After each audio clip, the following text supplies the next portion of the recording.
Messieurs, dames, Tanguy Koki.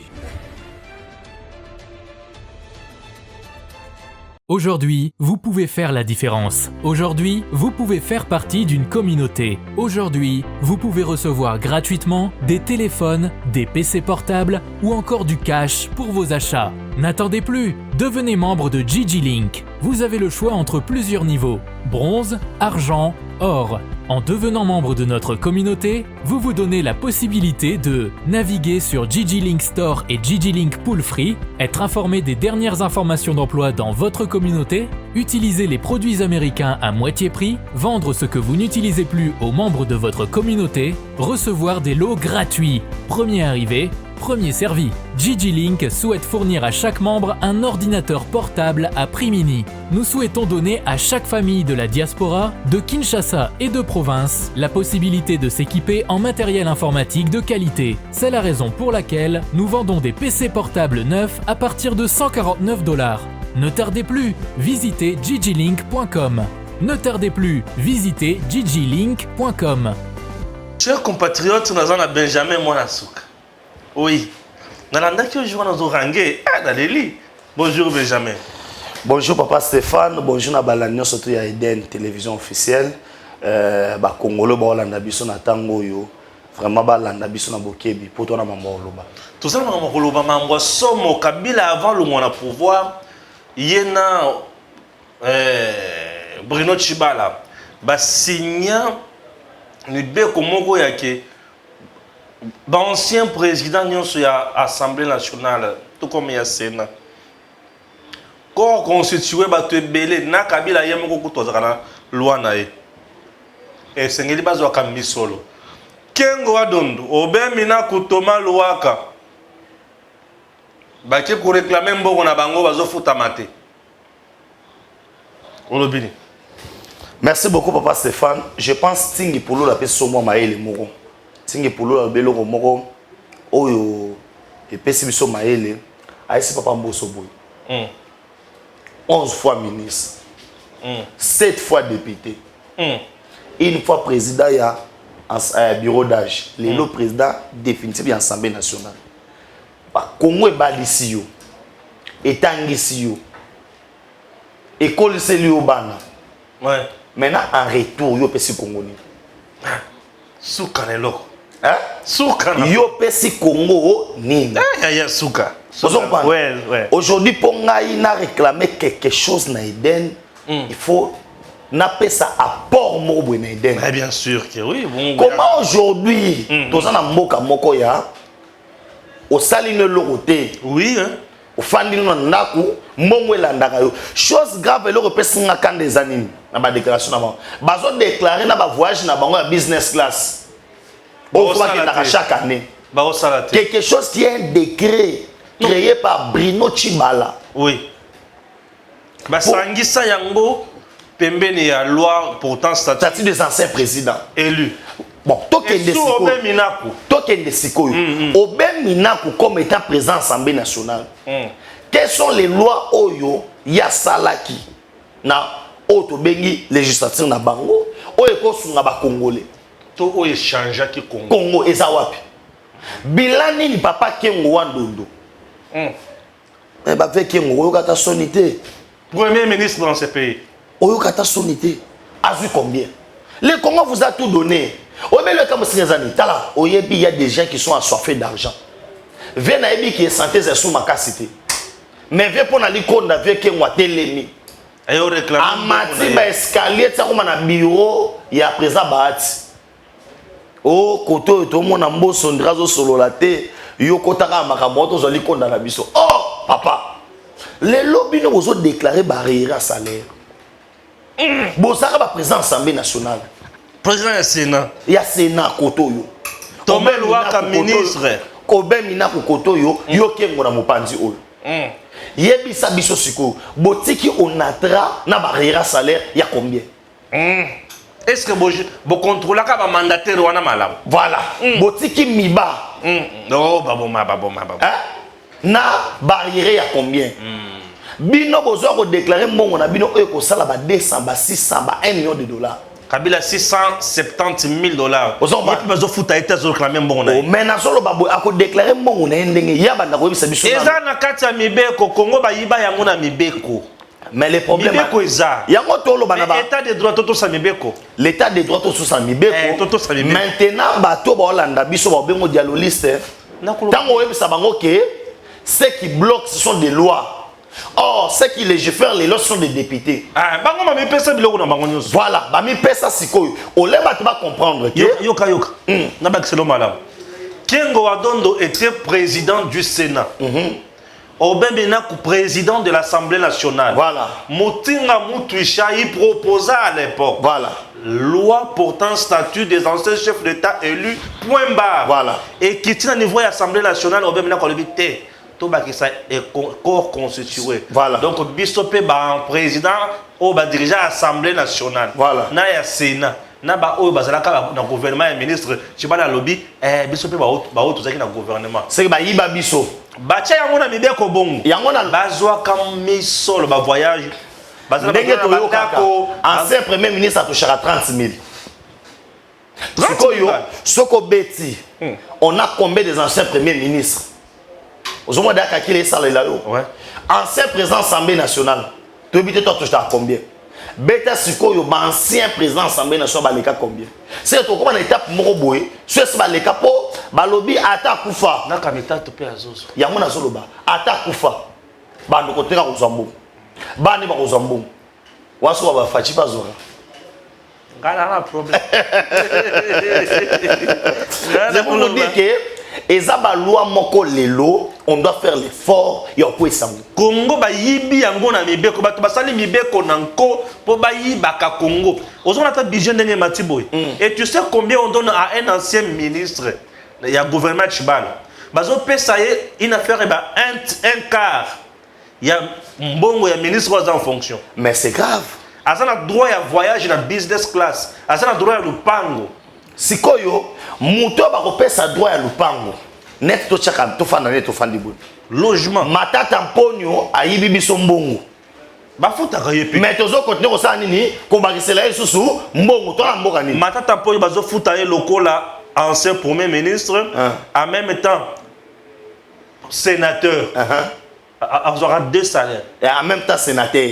Siko yebisa ngai. Obemena ko zo lokola député national en même temps ancien président de l'Assemblée nationale. Combien? Yonanga toza combien? Ces histoires ici doivent cesser. Kabila bazo futa 670 000 dollars pour les canards Fachi au Yazan en fonction et il touche moins de 20 000 dollars. Maintenant qui ont fait ces lois là? Martin Fayulu Azalaki, Adolphe Moussito Azalaki. Ils ont les hommes politiques congolais. Ce que j'ai compris, papa Stéphane, pour leurs intérêts, non, les hommes politiques devant leurs intérêts, qui peuvent peuple, de criminels économiques et politiques. Et aujourd'hui, vous allez nous dire peuple, oh wapi. Obi ton amoni bango lobby, obi qui pèse na méchant. Nabi vieux au Kengo. Et ça qui nous a zoté les matins à kotambolate. Atambolika du golambongo. Bon, on a yé. Hein? Oyoka dossier na bango mona mangweleki. Onatra ba veuve ya Onatra na yoka sango babanda futa bango 36 000 francs congolais. Sikoyo matata pour nous touche 30 000 na onu so ya yibi ancien premier ministre. Non, problème ezali boy non ezaïe. Pourquoi? Parce que ces gens-là sont constitués. C'est pourquoi nous disons aux Congolais, qui est vers ma ponami. Ils ont escroqué le Congo. Mais les Congolais aussi. Et ils continuent à piller le Congo jusqu'à aujourd'hui. Papa Stéphane, chaque fois que nous avons une émission, tu peux faire éducation auto bien civique na ba Congolais. Baye ba zo voter pour na nini. Toutes ces histoires ici, basali yango et les capés na TV, qui sont pour, qui sont bouillés. Mais le quoi va voter Kango à huis clos. Ah. Et ça l'a médiatisé. Et ça loko la makambasali ya Cheribo Kembe. Na surtout ika boye, vote ezalaka mutu asali papier ayeko cha. Mais wana vembo salobi toto mon labo likolo. Ça ezaki muke. Te. Oui, poani. Bayeba munanya voter nanya voter te. Ko bayeba nanya ko voter nanya ko voter te. Soko voter kaka o voter te. So ki moins loko na couloir wana ko zongisa. zongi so voté tala niveau il y a mbongo mabana 2021 mais misala tina 2022 et ça l'habité ozo parvenir na katsa bato pe koloba collègue torobanda ekobanda jeudi soro lengi jeudi na memayo non est-ce que baby rôle na bango l'Assemblée nationale ba député bazana musala ko légiférer les lois na ko sala contrôle la gouvernement lokola musala o isha fazo sala les années ya bango comment mbongo ya l'été bimaki mbongo ya l'état soki ba pesio soko ziango boy papa Stéphane OK na ngwata na ko kolala nango ekomi détournement pour il faut ezwama ekende ko sala musala ba peselo yango wana tokozonga obemi na ko singa mbongo na esa na ye obemi na ko tokopesa mbongo te nous sommes dans un état de droit toto non ces lois là doivent tomber les lois tombaka ndenge wana te et ko tomber ndenge wana na sens nini la clameur publique autolo balelo ces députés là yango na ba ces députés là doivent tout faire il y a une procédure pour faire tomber loi mais ça qui la clameur publique ne fait jamais tomber maintenant qu'est-ce que nous devons faire il s'engage na biso to sa makele to sala et permettre à députés nationaux députés moko azana courage ozomona mais ba kosala yango te ou soit gouvernement azana courage ya ko saisir conseil d'état voilà kuna kotala mibeko puisque mibeko wana ezo à l'encontre mais la constitution est lobby il faut partage équitable et à ressources naturelles c'est une loi qui viole même la constitution voilà. Maintenant, ça viole la constitution. C'est pourquoi j'ai dit que maintenant, avec la clameur publique, mais le problème, nous ne sommes pas congolais. Au moins, ça marche. Au moins, ça marche. Yango, yango nazo ba moto solo là, oh, il pas congolais important. Congolais, yazo kaka. Message 4B. Mbappé ko toloba zo longone Paris. Oui, point. Il y a Betty Paris foot là, voilà. Il y a zo gagner parce que Obina article biso Paris foot na winner. C'est Joseph Kabila. L'entreprise Oyo.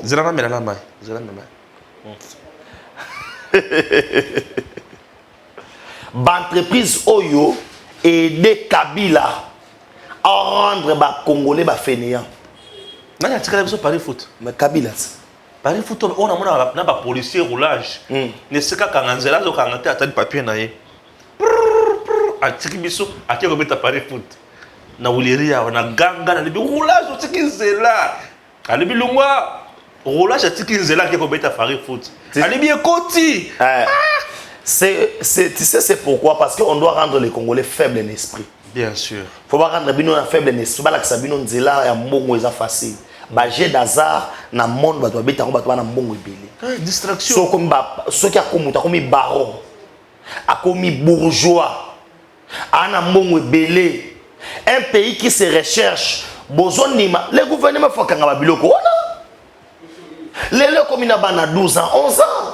Ba maman mikolo, au moins mutata 21 mbapa bomingai. Maman mukolo. Asa yebike. Kabananga. Harate penalty. Mundelo alingi bisote. Osomona et continue na katsa mitu ya bato. Na moment ba distraire biso, obemi na ko déclarer salaire. Bien sûr. Thomas Louwa ko déclarer salaire. Na musala malamu oyo Thomas Louwa ka salela ki mboka. Na ko déclarer salaire. Na musala malamu oyo nzala nzoko. Oyo ba signa mibeko. Pour Kabila za la protéger. Oui, obemi na.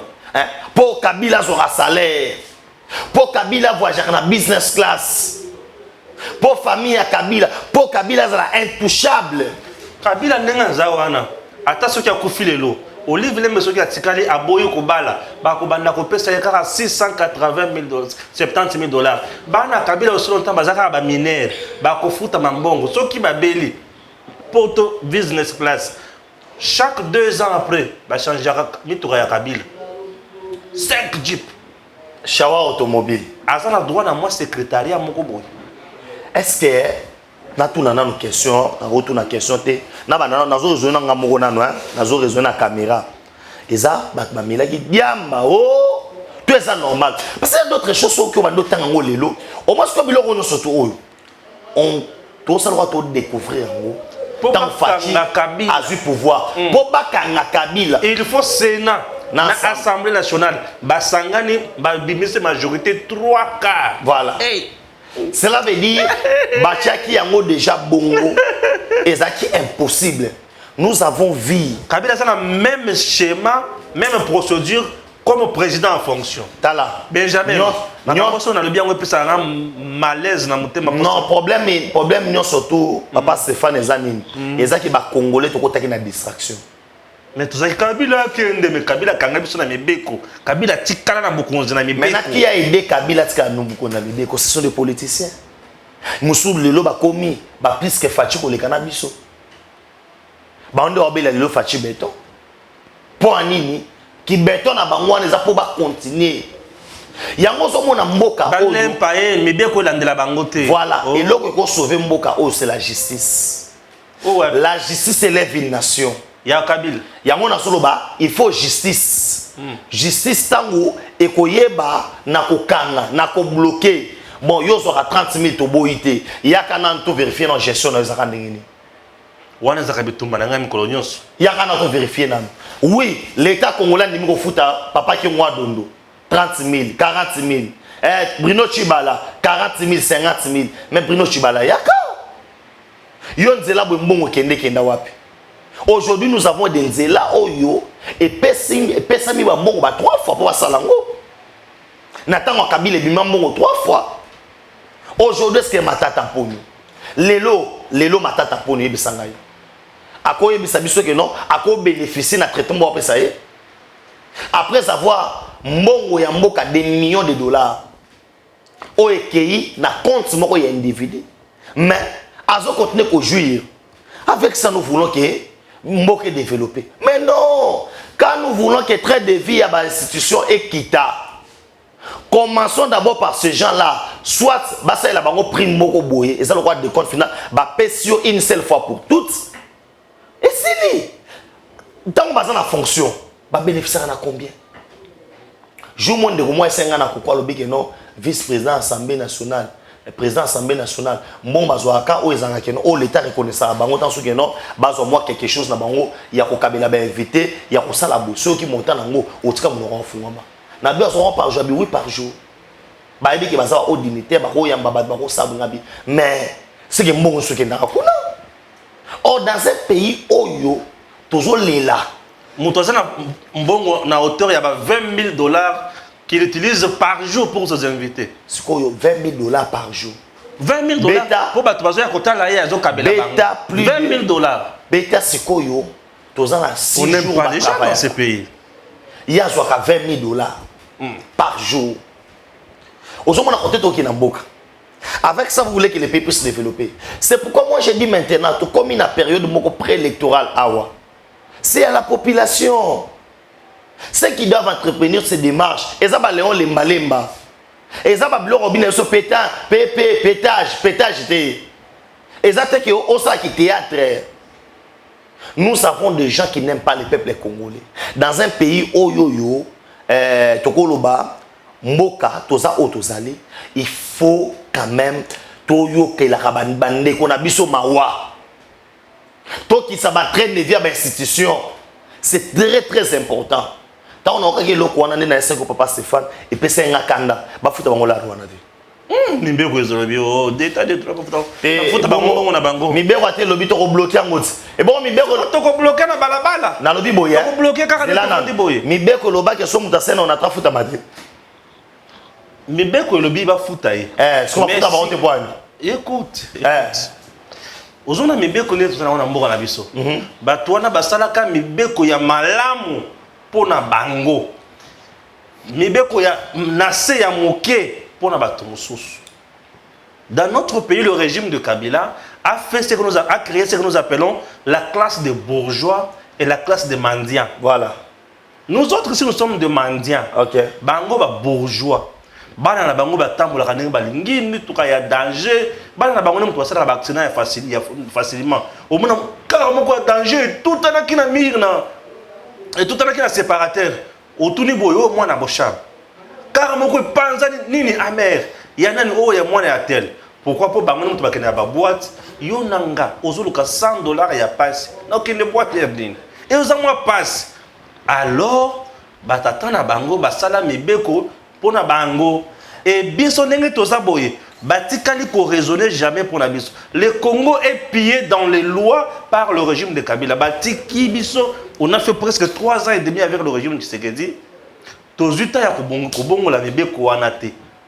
Obongo la mibeko ndenge nini aussi longtemps l'Assemblée nationale baza censé Assemblée nationale baza censé ko aider biso ces députés là. C'est là où je dis que la responsabilité maintenant est partagée avec nous les peuples congolais. Bientôt nous irons aux élections. On vote pour na Mungwa, on vote pour na Polo. Tant que déjà on peut ça au Polo, on peut ça au Mungwa, on peut ça quelque chose. Ils ont déjà corruption. Aux hommes, assombé déjà moralement. Et ce gars-là, à côté de l'Assemblée nationale, il ne va rien faire. Est-ce que les Congolais, les électeurs, les députés, que non, il y a un rapport na yo. Tant qu'on a député, combien de lois? La question la population congolaise a tout la caillotte. Oui, pour l'année, parce que les qui sont l'état pas misère. C'est pour moi je dis toujours que Kabila a détruit ces pays. Nous sommes dans un régime. Non! Nous sommes dans un régime semi-présidentiel. Nous sommes dans un régime à séparation à pouvoir. Même si volontaire chef d'État peut s'élever aujourd'hui avec non, loi n'est koufa. Il y a des procédures. Oui. Oh, personne qui a voté, baboy na bango, et les gars de Koko na voté. Ah oui. Oh, ces gens-là recherchent leurs intérêts. Qui doit punir ces gens-là? C'est le peuple congolais. A voté bango le sous-soutien. Vous comprenez? Yango moningani na zabu musato ando sala tito kota 2020 ya kotanga ba kombo. Eza ko mutoko be mina ko zonga sous député. Mutoko be mina ko zonga sous député. Ba vena biso ko vembo sonde ba zabu. Ce qui mando ici, il faut qu'il paiement. Boss, ko fa paiement ko? Yo mto paiement c'est. Te fa paiement. On voter sous. Il dit que c'est un parti politique. Ah papa. Boss candidat. Il y a une députation. Ah te atiki la baleki. Nani mususu? Atiki la baleki. Nani mususu? Oh Molière. Oh, abina ba fait quoi? Ah, on a son de député. Mon droit saf.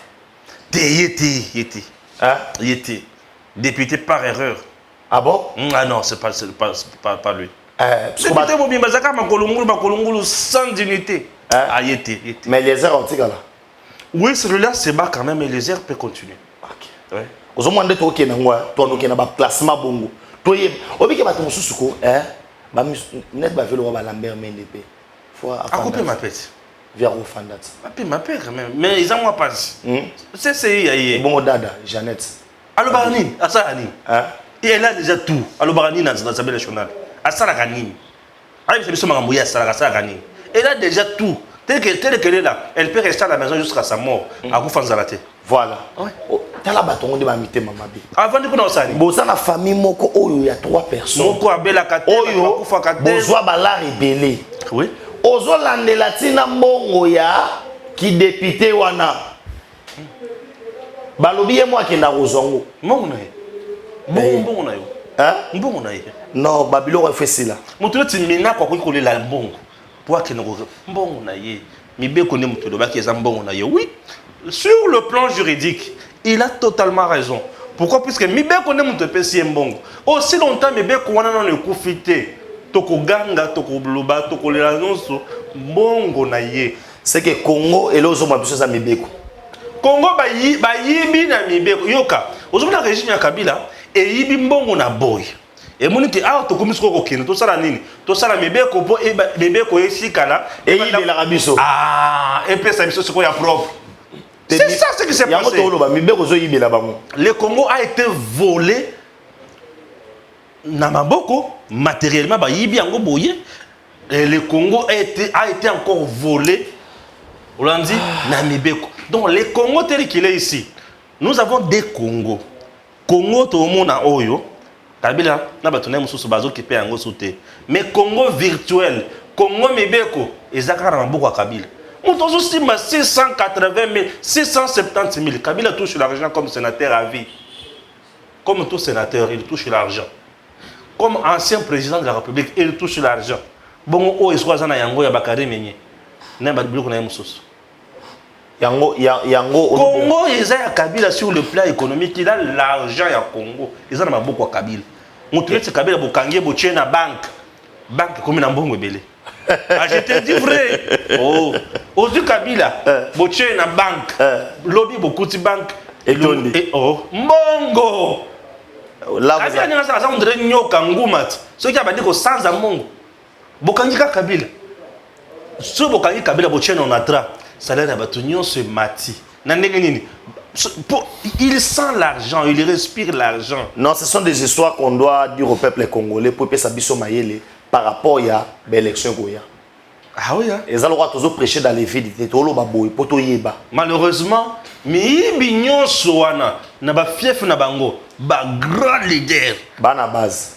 Je te dis, et ça, yo qui ne coach la libaya mende libaya. Ba voter. Yoko kende kochela koko nyangi libaya. Yoko kende kochela bitakura libaya. Yoko kochela shadari libaya. Yoko kochela matata ponyo libaya. Mais c'est pourquoi ils ont l'argent, ils ont pris tout le monde en otage. Bah comme si aux hommes sur baza mandir. Mais nous sommes pauvres. Vous dépendez de lui. Tu n'as aucun conseil à lui donner. Maintenant on doit faire une classe moyenne.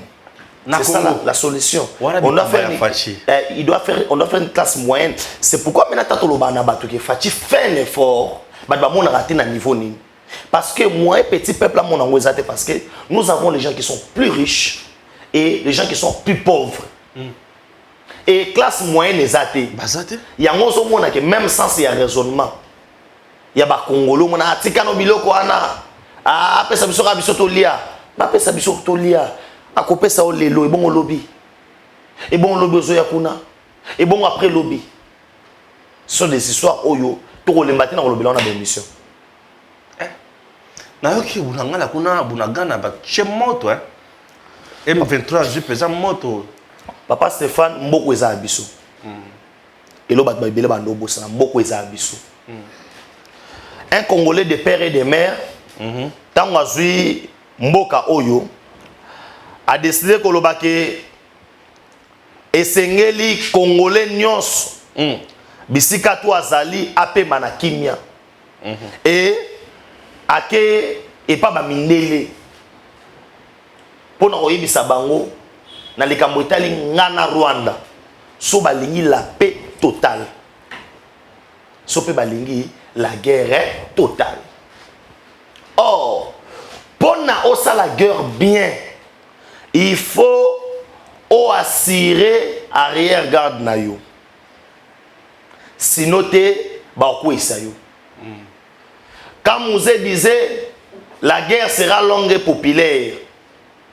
Abosana kike na bakadogo ya yazwaki. Il y avait les Rubakurabantsira nakati. Abengana ba Rwandais ya mibali basi na batikala. Oh. Abenga, oui, mais la plupart des Congolais sont Rwandais. Faiblesse à Congolais, c'est Rwandais. C'est Rwandais. On a peine à boui. Et là, ils ont dit que les Congolais sont Bilengi Bounia Makasi.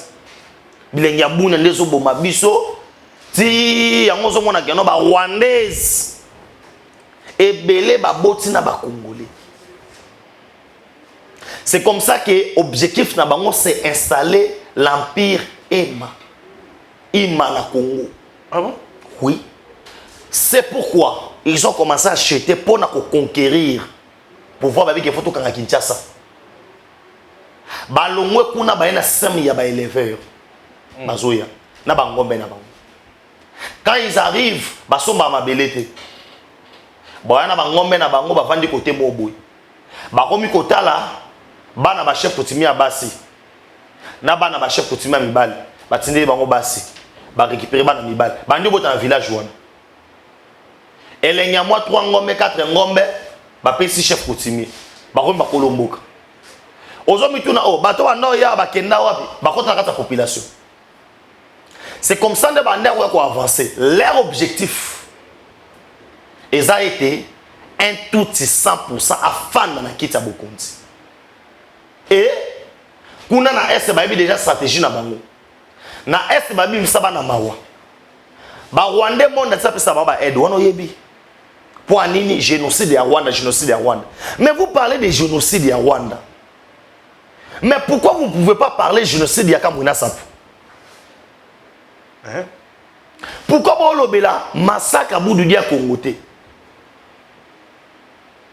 Pourquoi vous avez massacre à Kakoboloté? Pourquoi vous avez liwa ya ba emana ba lendu? Nani atina ba s'affronter? Lelo nous avons des tueries à Kwamoto. Et face à toutes ces histoires-là, le chef de l'État a tiré défense à Bachi. Pour balo et les kate. Défense, c'est nini? Ya Bachi. Chiwewe. Non, non, c'est ça. Chitambwa. Chibangu. Yé moko double brassard à Bachi. Chilomuchi Sekiji. Hein? Ah bon? Oui. Je défense à Bachi. Ya Bachi. Pour bon on n'a pas ce rôle qui l'a été. Maintenant quand on a défense à Bachi. To tindi sikoyo fait. Na ebisaki yo il y a des opérations militaires. O ko bandaka la militaire, malobana nganga. O to sa makele l'été parce que tous na bâton jungle. Avant obeta mwana ya mutu. Maman nanga doit ça toujours. Avant bete la nga mwana ya koyebisanga. Pour nga mona monele 9 mois passé na libumu. Yote. Pour nga na yebinde na obeta ye. Na yebinde na obende litoyi. Le chef d'État devait rentrer aux États-Unis. Koyebisa Rwanda ke koyebisa États-Unis ke na yebi ke Rwanda yo mtu wana sima na ye. Koyebisa ba anglais na yebi ke yo za sima na ye. Rwanda système oyo ya ba anglais faut ça la 100 jours pour na koyamba bato. Mais na moins de 100 jours abi fachi ya nana. Ngaza d'accord tina mambo mama ndo sala. Il faut bo lâcher Rwanda. Botika RDC. Et kende liboso. Yango moni na yebisa ki awa ke veka alela abaluka na mabele, on ne négocie pas avec les M23. Lelo moto bandi. Ana zo biso bandaki banda jeudi na 15h. Bazu biloko na bango. Et puis le chef d'état-major général alobi soda ba mona su obeka musanga na zo mona pem na supermarché. Église mon otanga kombo te passer na bango ta mona ba pem. Comment bas militaire ou baza censé okende ko bundela biso mindelo ekolo. Ba mo kingi l'église. Kindrité par hasard. Hein? Ils ont eu 8e riwana te. Te na otanga kombo pasteur. Oh bon on a il y a zanzambe to tanga. Vous comprenez? Oko kende la ba Karim minier. Au côté effectif il y a ba 50 soldats. Wana zo comme dit makamalo la bat. 50 soldats. Les lorsqu'on a loi ba wana maman ministre Samba DG a CMAP oyo s'occupaka na makambo ya exploitation artisanale na encadrement ya ba coopérative ya ba mboka pour à part exploitation industrielle to ko sa exploitation auto artisanale à suspendre mutu parce que mutu wana za mutu ya Katumbi à suspendre directeur provincial comme déjà sa chef n'est direct. Avant maman ministre lever suspension à Moutouana, on fait quoi? Bah c'est une demande d'explication pas à DG. Mais le roi n'a qu'à sa cabinet. Il y a maman ministre et ça n'a bateau va servir Kabundu Tilelo. Et on a bateau Katumina bateau ya Kabila parce que ministère ya mine hein Kabwelulu atika misisa pour le rôle comme le ronaye. Tilelo. Et le cola Jean-Paul Kapongouana déjà c'est mappé azali oyo aza fils maison yé maman mine ndenge sali maka mokonza mboka tindi karake otuwele bisa so mo côté zate akuti on ba militaire ba bloqué artisanat et ça secteur oyo ba congolais chinois zo sani hein chinois zo salani bino bo sangani coopérative l'état peut sinon ba critère alobi boro qui n'est par exemple au-delà à 15 ben été bon mais ça 50 ben waouh ils ont utawa ce que tu n'as dans secteur ngoni chaque jour déjà ça va menace Parce que tous les hommes politiques, artisanat. Congolais, Généraux. Oh, on a pas feriste. Baye affaire. Yango skoyo DG wana aye kokuta c'est ma paix yango tunanga tika mbatika mo combien $2000 na caisse à l'état nyongo combien $900,000 skoyo asaliga à 6 mois a réalisé 10 millions DG na DG na nza kokonzi DG et bon DG ande no ko banu musa DG déjà le bioté banoma biso na ordonnance présidentielle moko maintenant nous avons mokonzi hein wana non parce que on doit faire pression na DG à accorder batu muso ba carré minier or surtout ni lelo mboka na biso ke de liboso il faut secteur privé bato ba ko bundaka pe ba congolais ba bunda mike mais vous prenez les chinois wana katanga Lualaba ana zo biso directeur provincial la Lualaba ba suspendre mais bazongi c'est pas ma ministre azana soutien kuna ya gouverneur po mais non c'est mon solo mon non zo pas tete azana soutien gouverneur comment est nani gouverneur ya c'est bon bazana gouverneur ko Lola bazana gouverneur te. Bazana gouverneur intérimaire wana yemuto azawana. Et ça fait très mal. C'est pour te dire que l'armée congolaise aujourd'hui eza tokowa pona ekolo. Tokowa pona minerai na Lola ba. Non, eza na groupe ya bato oyo baza prêt pona kofa pona minerai.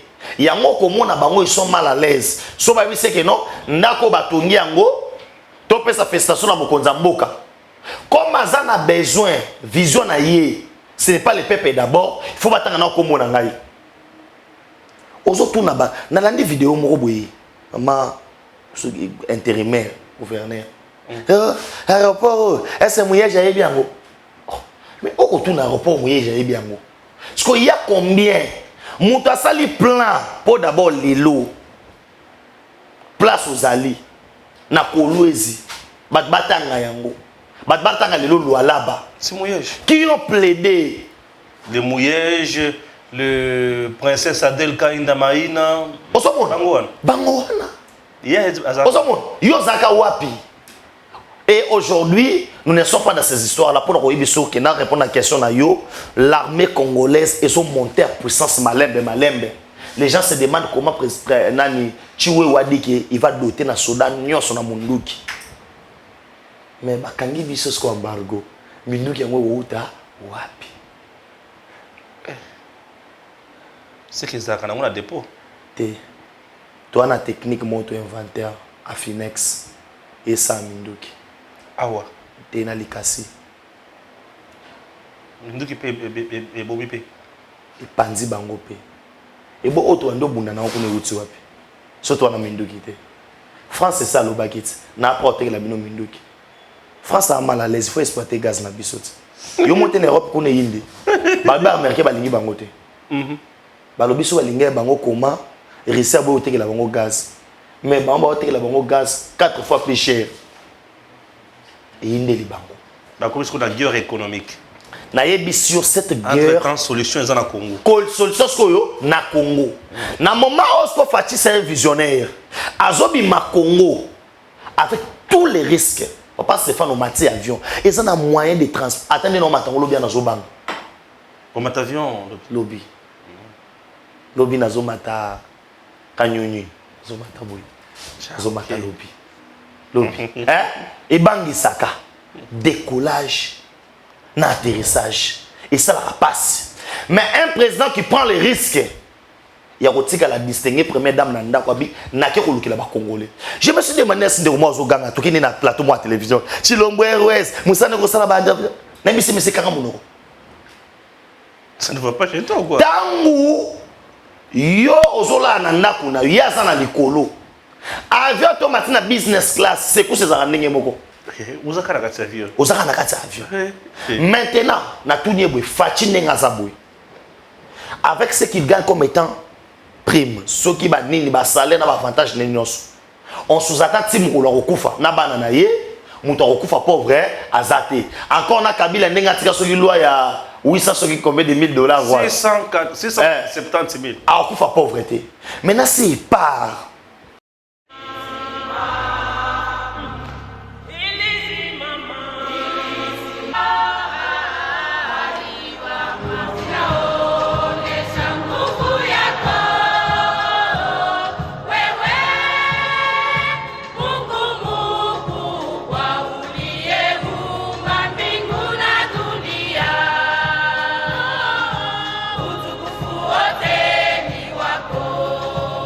Des chants de gloire et d'allégresse, c'est une ambiance festive qui a régné au temple mémorial du centenaire de l'église méthodiste unie à l'occasion de la célébration du 80e anniversaire de Mama Kipendano. La tenue que porte Mama Kipendano a un sens.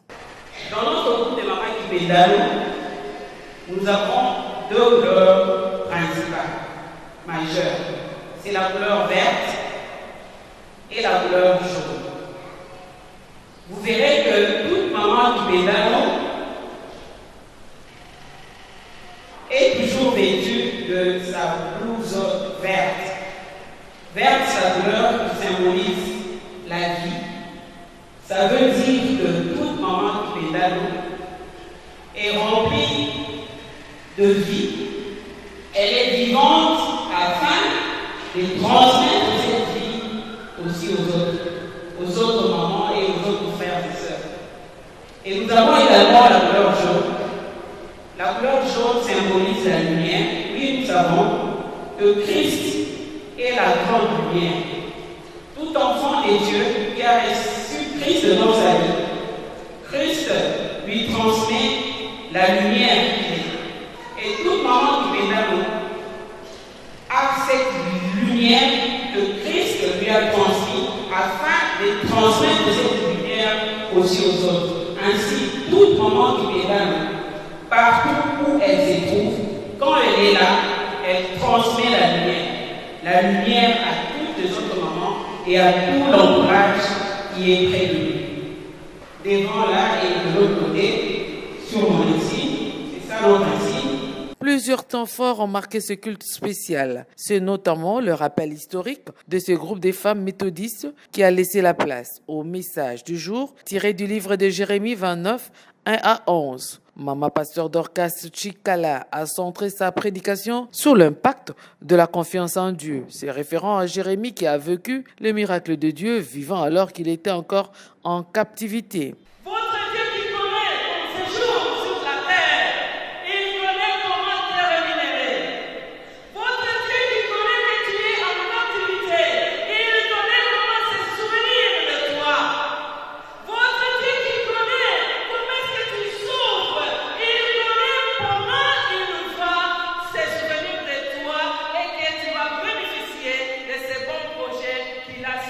La ministre d'État en charge du portefeuille, la princesse Adèle Kaïnda Maïna, du reste membre de ce groupe, a décidé de partager ces instants avec les Mama Kipendano. Car je connais les projets et je formé sur vous, dit l'Éternel, projets de paix et non de malheur, afin de vous donner un avenir et de l'espérance.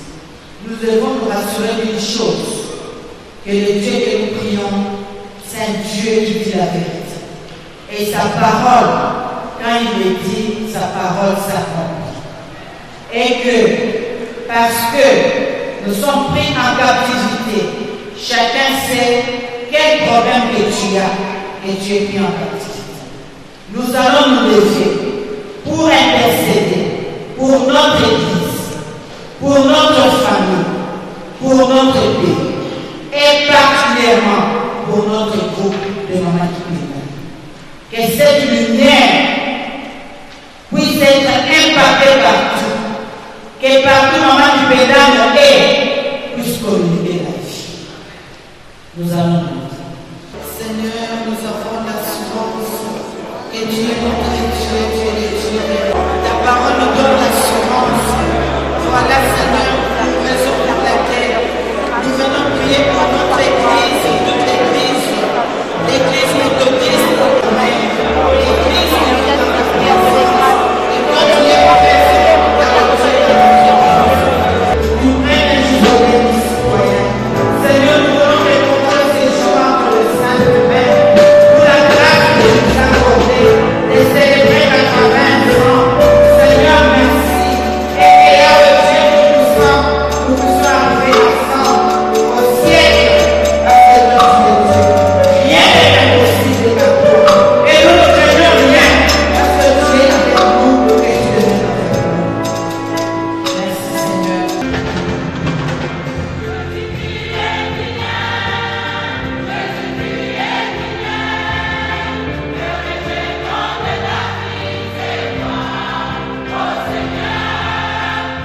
ce culte dans une ambiance festive, la diaconesse Adèle Kaindamaina s'est également rendue à la paroisse Jérusalem. Là encore, sur la même chaleur à son arrivée.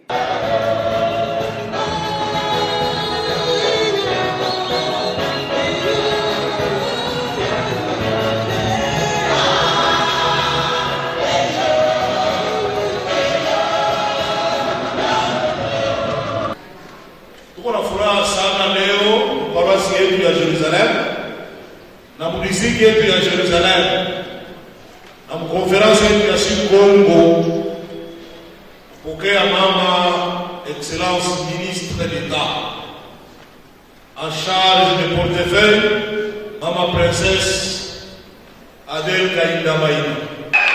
Ninasema leo siku munene kama vile tunajua historiki yetu ya kuendesha 80 ans, na tunasema wale wesha kuendesha 80 ans watafikisha, na wale waendesha wataendesha 80 ans.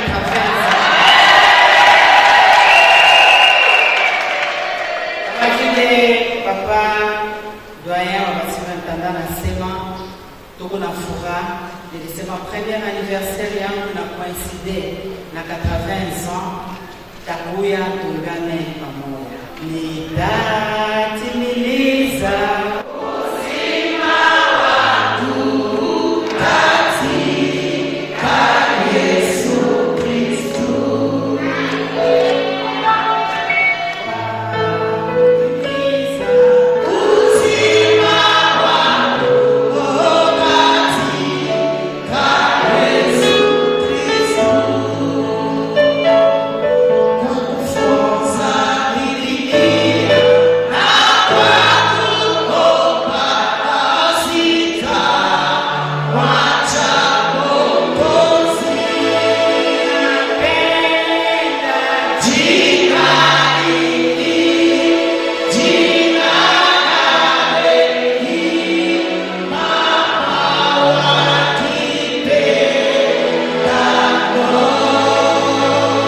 Puis s'en est suivi le moment de la prédication.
Lakini kwa wale wenye kupatia wakamilifu, Mungu atawafanya kuwa washindaji.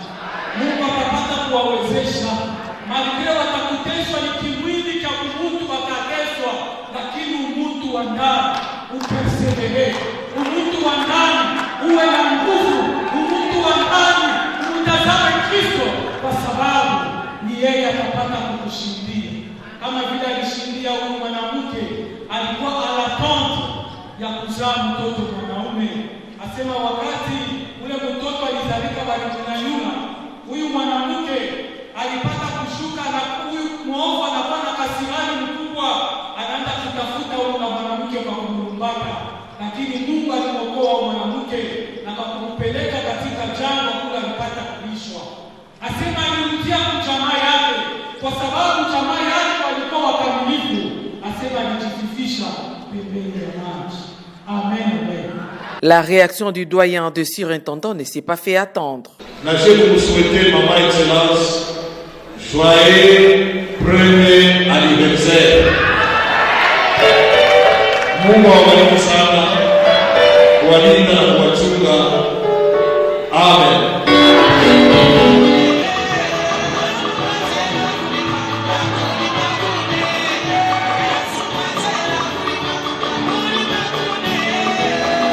L'intercesseuse Mama Kipendano Adel Kainda Maïna s'est dit totalement honorée par cette célébration qui coïncide avec le premier anniversaire de sa décoration en tant que Mama Kipendano.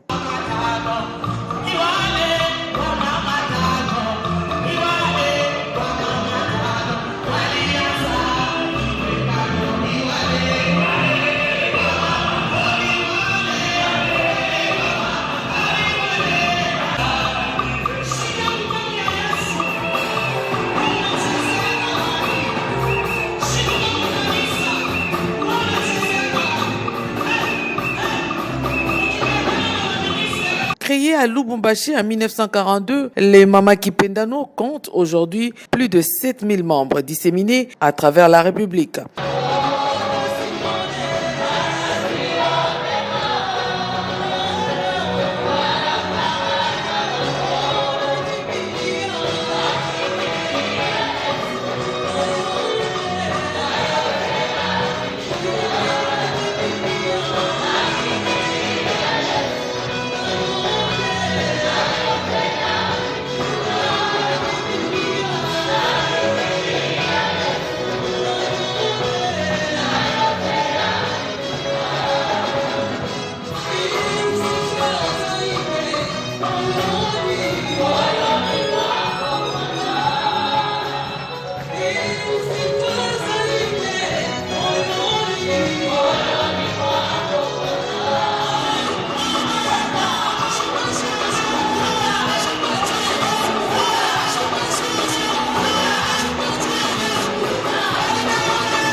C'est d'abord une grâce et nous rendons d'abord grâce à Dieu par son Fils unique, notre Seigneur Jésus, et exprimons aussi toute notre reconnaissance aux 5 mamans, dont à la tête Maman Léa, et qui étaient inspirées de voir comment organiser les femmes méthodistes appelées Mama Kipendano, de leur travail d'impacter leur foi dans l'église corps du Christ.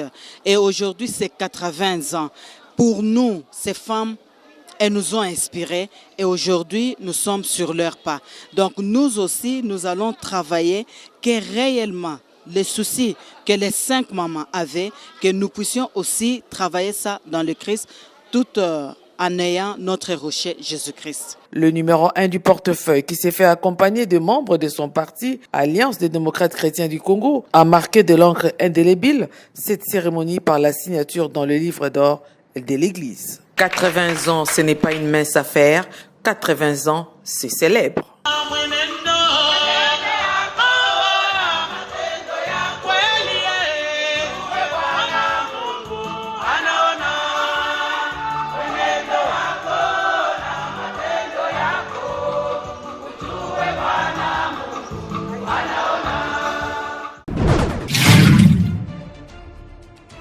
Messieurs, dames, Tanguy Koki. Aujourd'hui, vous pouvez faire la différence. Aujourd'hui, vous pouvez faire partie d'une communauté. Aujourd'hui, vous pouvez recevoir gratuitement des téléphones, des PC portables ou encore du cash pour vos achats. N'attendez plus, devenez membre de Gigi Link. Vous avez le choix entre plusieurs niveaux, bronze, argent, or. En devenant membre de notre communauté, vous vous donnez la possibilité de naviguer sur Gigi Link Store et Gigi Link Pool Free, être informé des dernières informations d'emploi dans votre communauté, utiliser les produits américains à moitié prix, vendre ce que vous n'utilisez plus aux membres de votre communauté, recevoir des lots gratuits, premier arrivé, premier servi. Gigi Link souhaite fournir à chaque membre un ordinateur portable à prix mini. Nous souhaitons donner à chaque famille de la diaspora, de Kinshasa et de province, la possibilité de s'équiper en matériel informatique de qualité. C'est la raison pour laquelle nous vendons des PC portables neufs à partir de $149. Ne tardez plus, visitez gigilink.com. Ne tardez plus, visitez gigilink.com.